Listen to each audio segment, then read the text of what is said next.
지난주에 그 고골리의 외투라는 작품이 러시아 문학사에서 독보적인 가치를 가지고 있는 단편 소설이라고 말씀을 드렸습니다. 오늘 그 설교 본문인 룻기는 역사상 가장 아름다운 단편 이야기라고 할 만한 소중한 이야기입니다. 성서학자들이 그 룻기를 어떻게 표현하냐면 룻기의 위치가 사사기와 사무엘서라는 거대한 말씀 가운데 있습니다. 그래서 룻기가 사사기와 사무엘서라는 딱딱한 조개 껍질 사이에 끼어 있는 영롱한 진주다, 이렇게 표현했습니다. 성도 여러분, 고난을 통해서 누구나 진주가 되는 것은 아니지만 고난을 통과하지 않으면 누구도 진주가 되기 어렵습니다. 룻기는 예기치 않은 고난을 통해서 진주가 되어가는 한 가족의 이야기를 담고 있습니다. 그러나 이 룻기는 그것보다 훨씬 중요한 의미를 그 안에 감추고 있습니다. 그것은 룻기가 단순한 가족사가 아니라 그것은 하나님의 구속사를 담고 있기 때문입니다. 룻기에서 하나님께서는 한 가족의 비극적인 사건을 통해서 평화와 겸손의 왕이신 메시아의 오실 족보를 준비하고 계셨던 것입니다. 룻기는 이렇게 쓰디쓴 섭리 속에 숨겨진 달콤한 섭리의 이야기라고 할 수 있습니다. 룻기를 통해서 여러분과 저는 인생의 최악의 순간들도 결코 헛된 시간이 아니라는 것과 하나님 외에는 볼 수 없는 수많은 일들을 지금도 우리를 위해서 하나님께서 하고 계시다는 것을 깨달아야만 되는 것입니다. 룻기의 배경은 사사시대입니다. 이스라엘 백성들이 여호수아의 지휘를 받아 가나안 땅에 들어간 이래로 이스라엘 땅에 왕이 세워지기까지 약 400년 동안의 기간을 사사시대라고 하는 것입니다.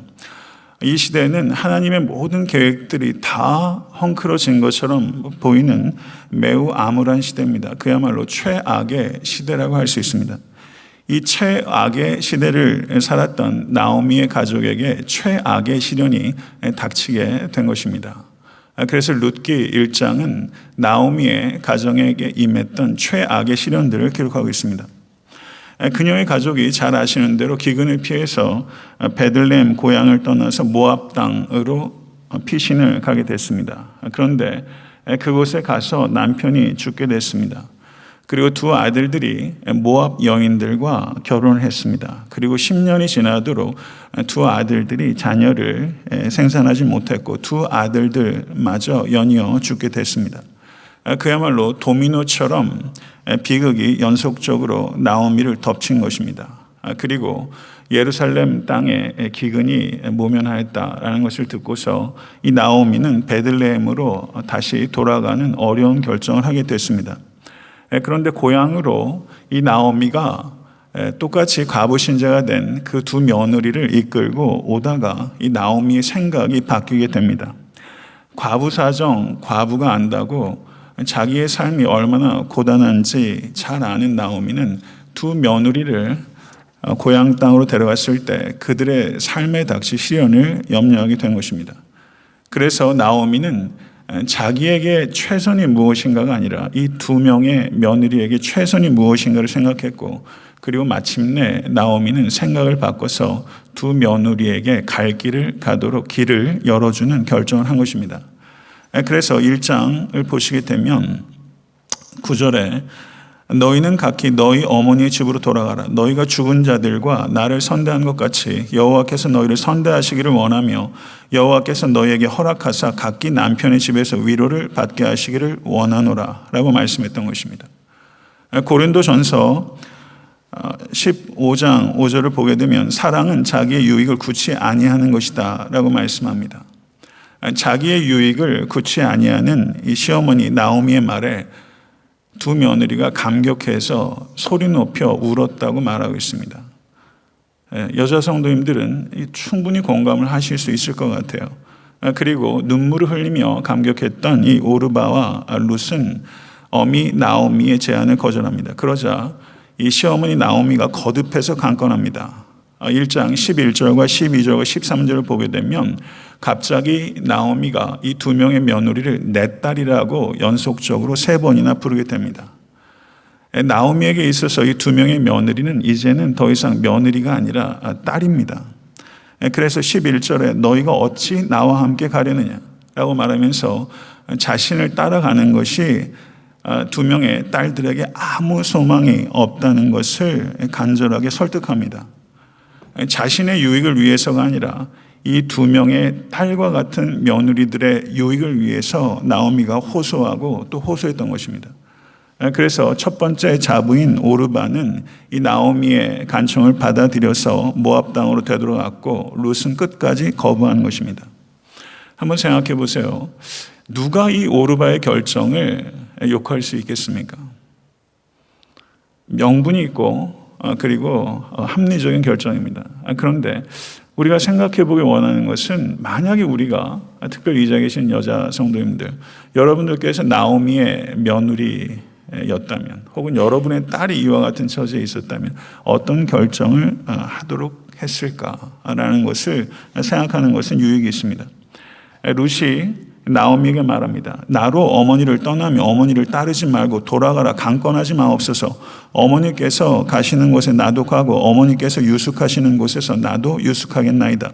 어머니의 백성이 나의 백성이 되고 어머니의 하나님이 나의 하나님이 되시리니 라고 말하면서 그야말로 참으로 아름답고 고결한 고백을 하게 되는 것입니다.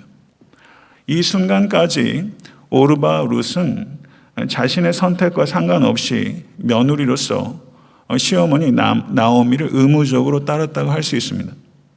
그런데 이 순간 이후로는 룻이 나오미를 따르는 것은 의무적인 순종이 아니라 자유로운 선택의 결과입니다.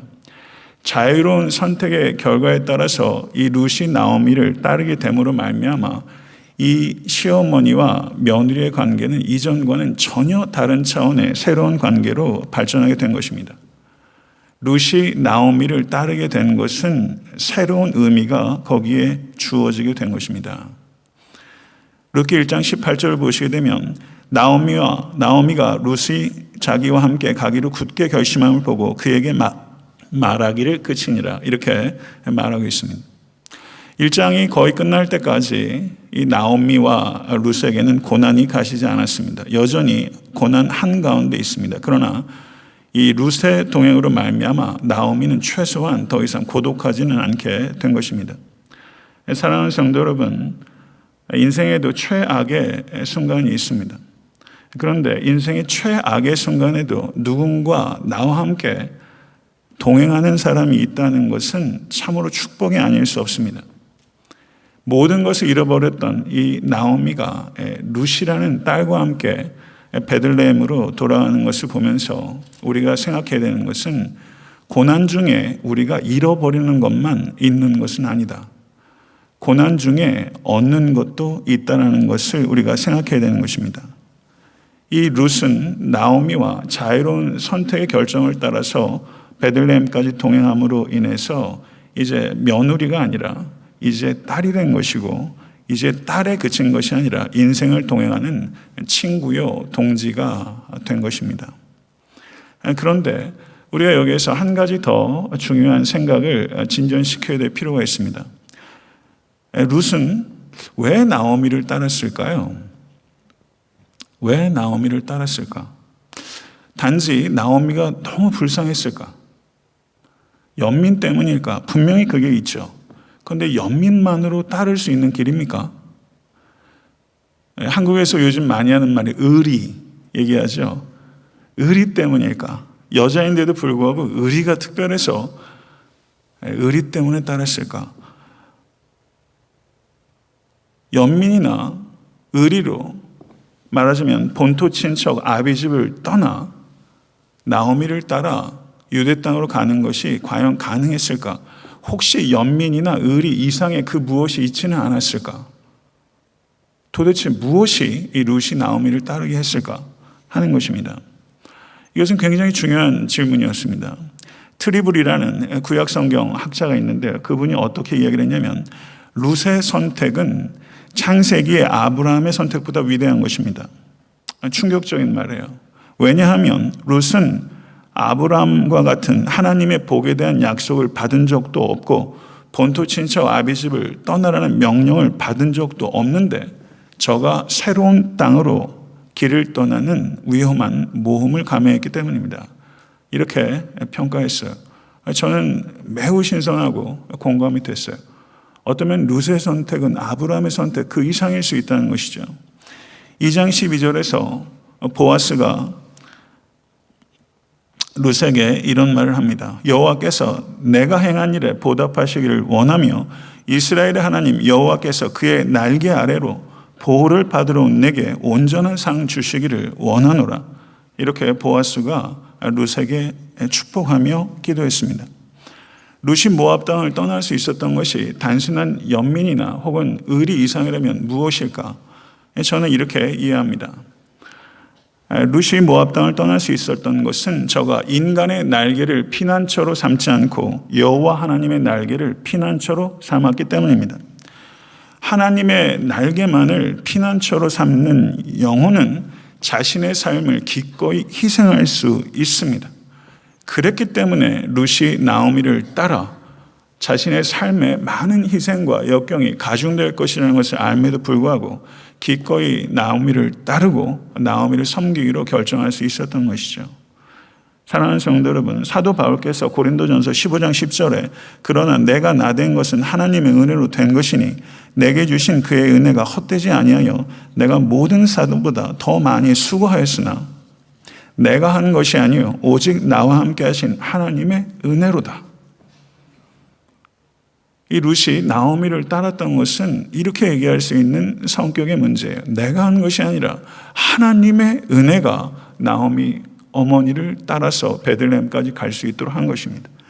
베드로전서 4장 11절을 보게 되면 만일 누가 말하려면 하나님의 말씀을 하는 것 같이 하고 누가 봉사하려면 하나님이 공급하시는 힘으로 하는 것 같이 하라. 룻이 나오미를 섬긴 것은요 인간적인 고상함으로 할 수 있는 게 아니에요. 그 수준을 뛰어넘어요. 무엇으로 하는 것입니까? 하나님께서 공급하시는 힘으로 룻은 나오미를 섬긴 거예요. 사랑하는 성도 여러분, 룻에게 있어서 나오미를 따르고 나오미를 섬기는 것은 소명입니다. 그리고 그 소명을 감당하기 위해서 이 룻은 은혜의 힘을 공급받았던 거예요. 이런 섬김은 우리가 내면적으로 가지고 있는 고상함으로 지속적으로 할 수 있는 수준을 훨씬 넘어서요. 이것은 하나님께서 주시는 은혜의 힘이 있을 때 할 수 있는 거예요. 사랑하는 성도들은 주의 날개만을 피난처 삼으신 모든 권속 되실 수 간절히 바랍니다. 그리고 그 주의 날개가 주시는 은혜의 힘으로 희생적인 사랑의 섬김을 감당하실 수 있는 모든 권속 되실 수 있게 되기를 우리 주 예수 그리스도 이름으로 간절히 축원합니다. 2장을 보게 되면요, 드러나기 시작한 달콤한 섭리가 있습니다.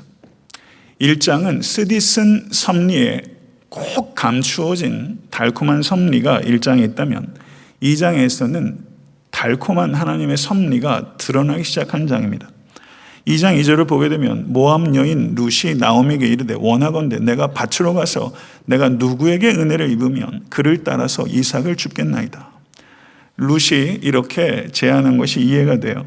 나오미를 섬기는 것이 자신에게 주신 하나님의 소명이라고 이해했던 룻은 비관적이거나 수동적일 수 없습니다. 그녀는 매우 능동적이고 적극적으로 현실을 타개해 나갑니다.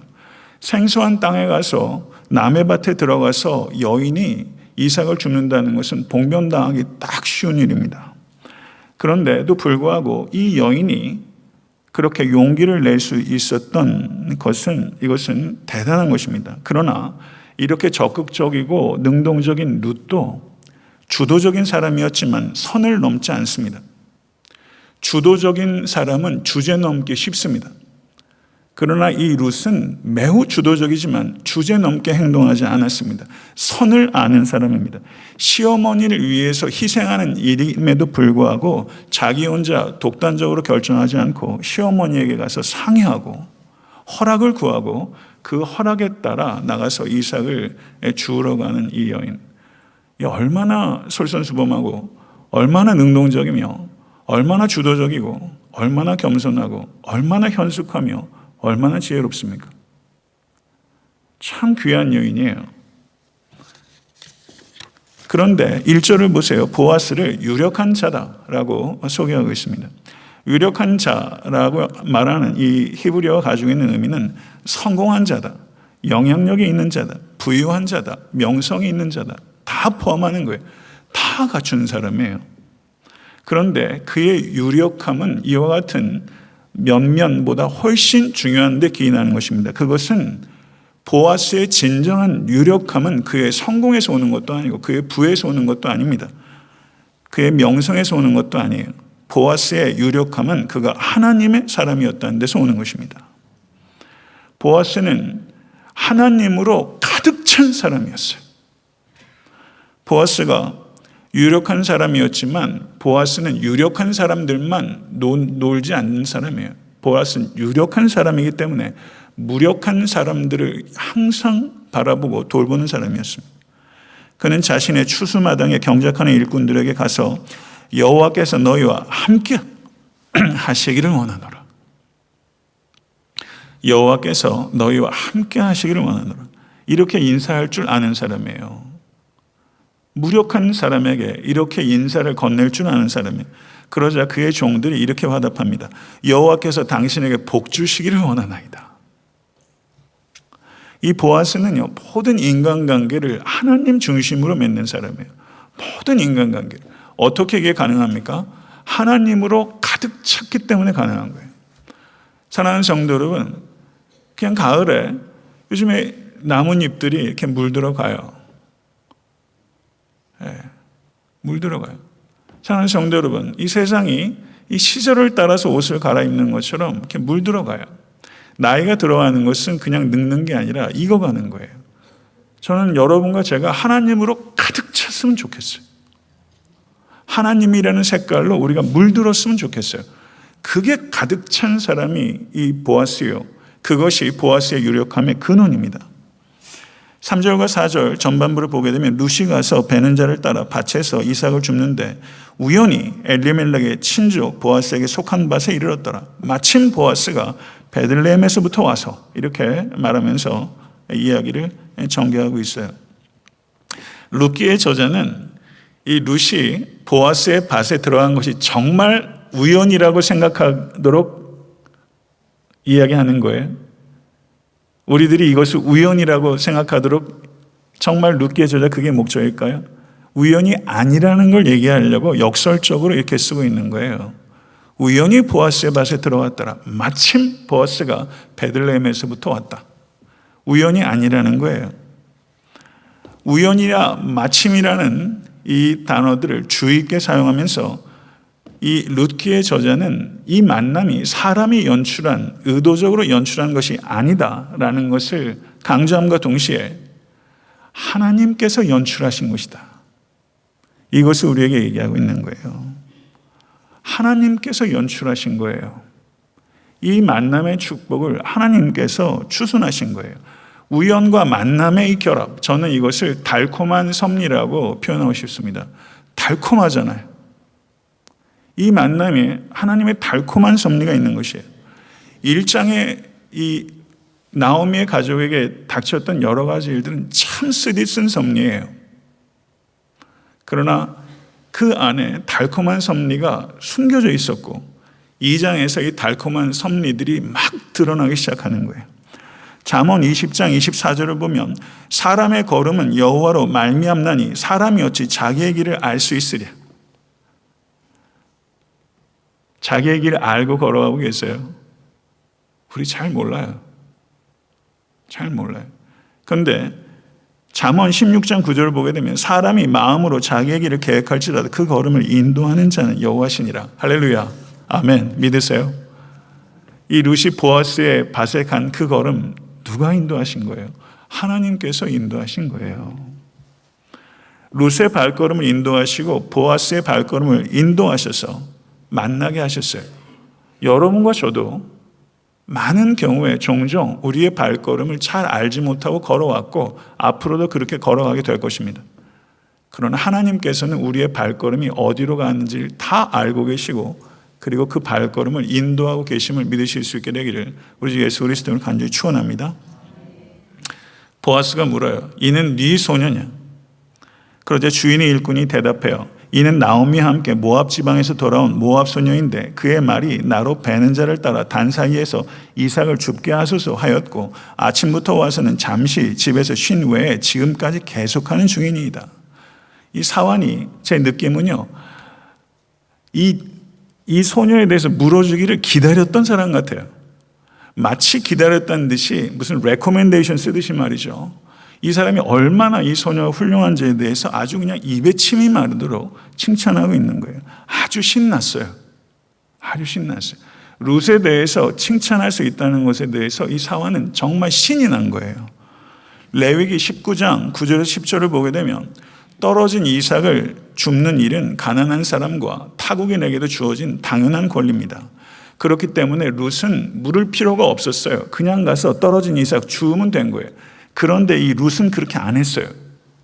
당연한 권리라고 그냥 쉽게 취하지 않고 가서 보아스에게 물은 것도 아니고 사실은 종에 불과한 사환에게도 물었어요. 주어도 됩니까? 주어도 됩니까? 허락을 구했어요. 그리고 감사하는 마음으로 이삭을 주었어요. 얼마나 이뻐 보입니까? 우리는 우리에게 주어진 것들을 당연하다고 생각하고 묻지도 않고 임의로 자유로 감사하지도 않고 하는 일들이 얼마나 많은지 몰라요. 이거 한번 묻는 게 뭐가 그렇게 어려워요? 뭐가 그렇게 어려워요? 그런데 왜 그렇게 못해요? 주어도 됩니까? 물었고 허락받았어요. 그러니까 이 종의 마음에 이 룻이 이뻐 보이는 거예요. 모압 여인은요, 이방 사람입니다. 이방 사람은 지옥의 땔감이라고 생각하는 것이 유대인의 생각이에요. 그런데 이 여인이 너무 이뻐 보이는 거예요. 그리고 아침부터 밤까지 쉬지 않고 일어나이다. 이 여인의 부지런함을 관찰하고 그것을 칭찬해 주고 있는 거예요. 성도 여러분, 이민생활하면서 벅차지 않게 살아오고 있는 사람은 없어요. 그런데 살아보려고 작은 일에도 정성을 다하는 사람을 보게 되면요, 감동받아요. 뭐라도 도와주고 싶어요. 내가 도와줄 능력이 없으면 누구라도 주선해 주고 싶어요. 아니면 나는 기도라도 해주고 싶은 법이에요. 살려고 노력하는 사람, 작은 일에 힘을 다하는 사람 얼마나 귀합니까? 얼마나 감동적입니까? 최고의 사람을 만나는 것보다 최선을 다하는 사람을 보게 되면 이쁜 법이에요. 정말 여러분과 저에게 중요한 일이 무엇입니까?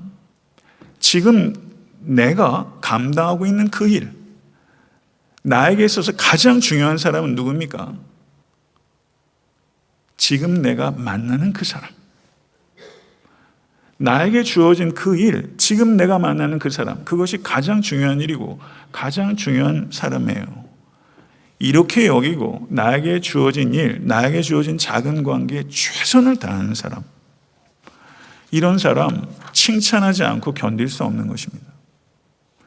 사랑하는 성도 여러분, 저는 여러분과 저의 삶이 내가 만나는 그 사람이 칭찬하지 않고는 견딜 수 없을 만큼 그렇게 여러분과 제가 우리의 삶을 이끌어 갈 수 있었으면 참 좋겠습니다. 8절에서 17절을 보게 되면 보아스와 룻의 만남과 대화가 이루어져요. 보아스가 말합니다. 내 딸아 들으라. 이삭을 주우러 다른 밭으로 가지 말며 여기서 떠나지 말고 나의 소녀들과 함께 있으라. 그들의 배는 밭을 보고 그들을 따르라. 내가 그 소년들에게 명하여 너를 건드리지 말라 하였느니라. 목이 마르거든 그릇에 가서 소년들의 기르온 것을 마실지니라. 보아스는 아주 친절과 배려가 몸에 그냥 구석구석 배어있는 사람이에요. 이삭을 줍는 일이 위험을 감수해야 되는 일이라는 걸 압니다. 그래서 이 보아스는 룻의 안전을 걱정해서 이 소년 사원들에게 이 룻을 보호해 줄 것을 말하고 룻의 목마름까지도 헤아려 주고 있는 것을 볼 수가 있어요.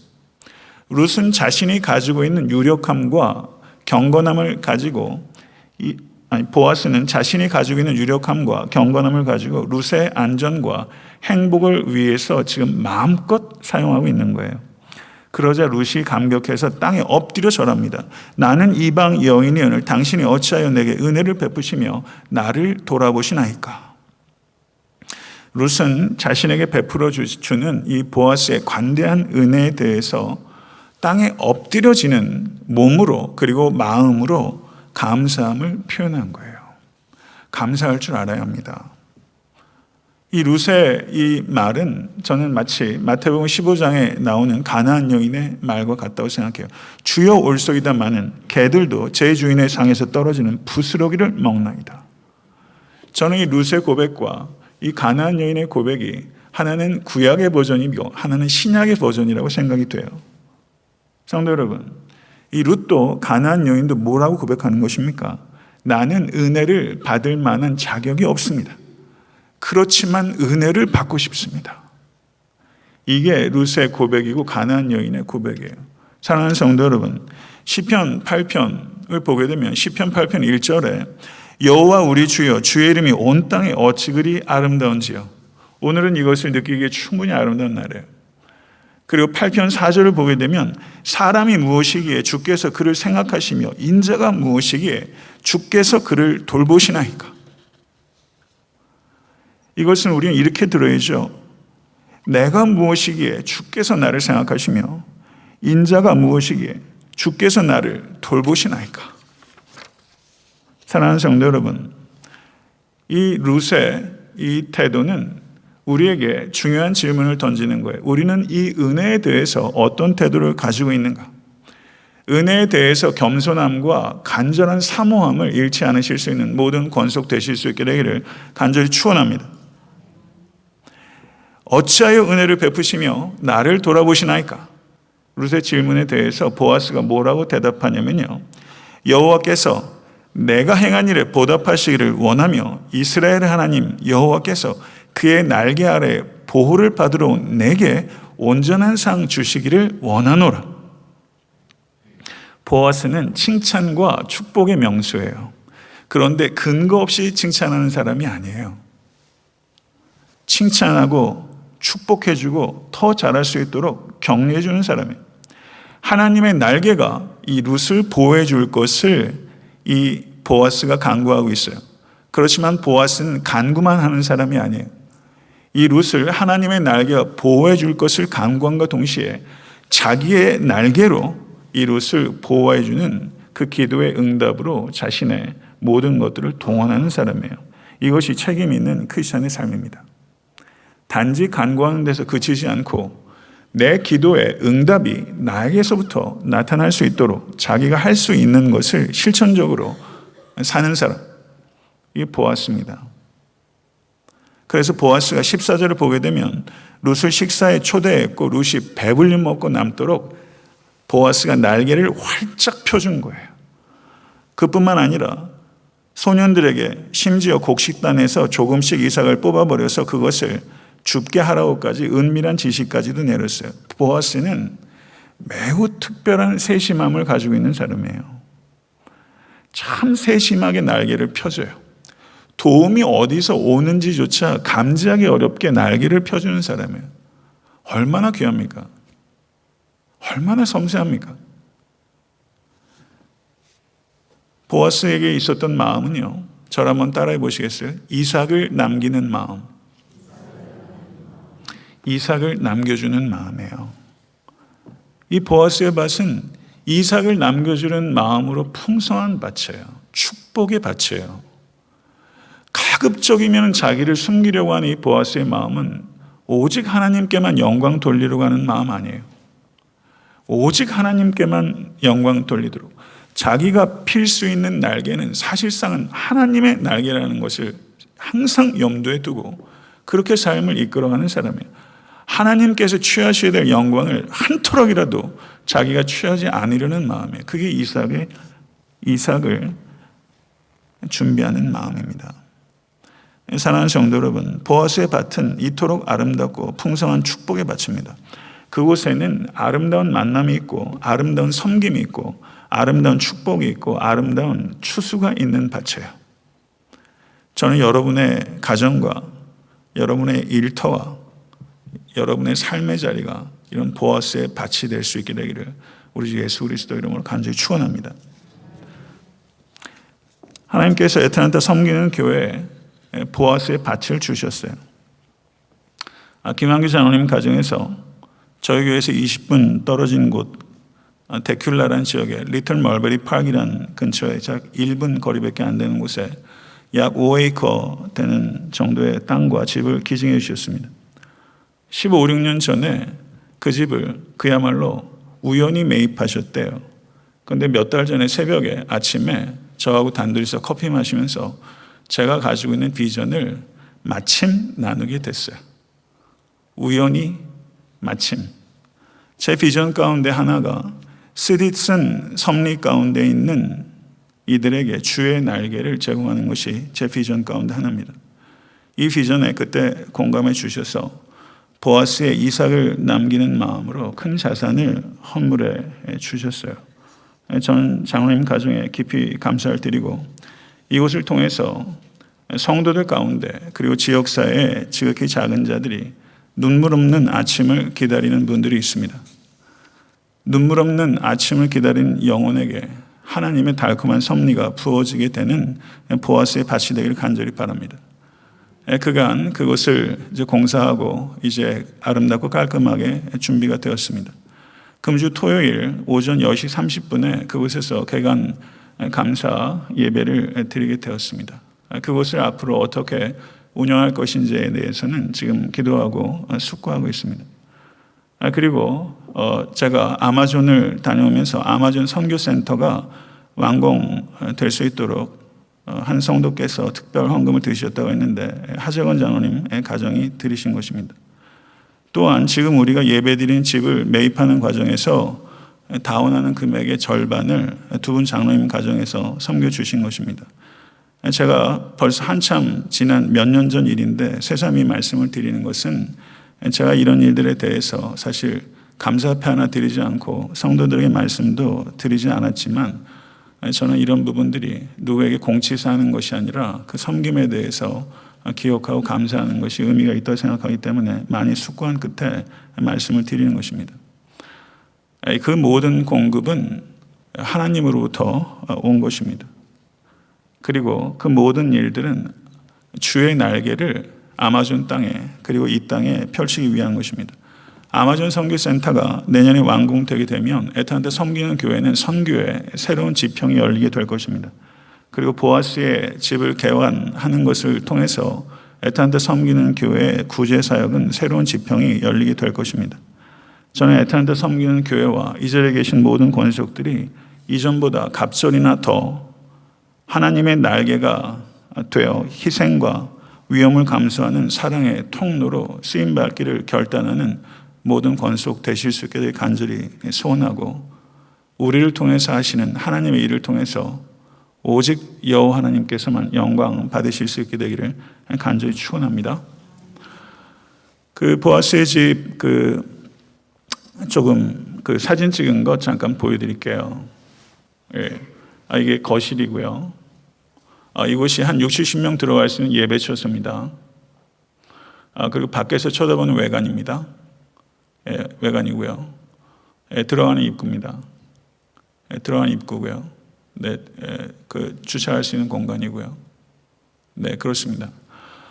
다음 주에 예배를 드리게 되면 좀 더 자세한 상황들을 좀 말씀드릴 수 있겠고 이곳이 원활하게 운영이 된다면 그 모빌홈 같은 것도 갖다 놓게 되면 정말 그 성도들 가운데 노후가 준비가 안 되신 분들 계시다면 교회가 마땅히 품위 있게 삶을 마무리할 수 있도록 끝까지 책임져야 된다 저는 믿습니다. 그리고 지역사회에서도 가령 저희가 돕는 그 학생들 가운데도 자살 충동에 시달리고 있는 고등학생도 있고 미혼모도 있고 알코올 중독하는 사람도 있고 그렇게 급하게 지나가는 호우를 피해야 될 사람들이 있어요. 그래서 지금 방 2개는 지금 비어있는 상태입니다.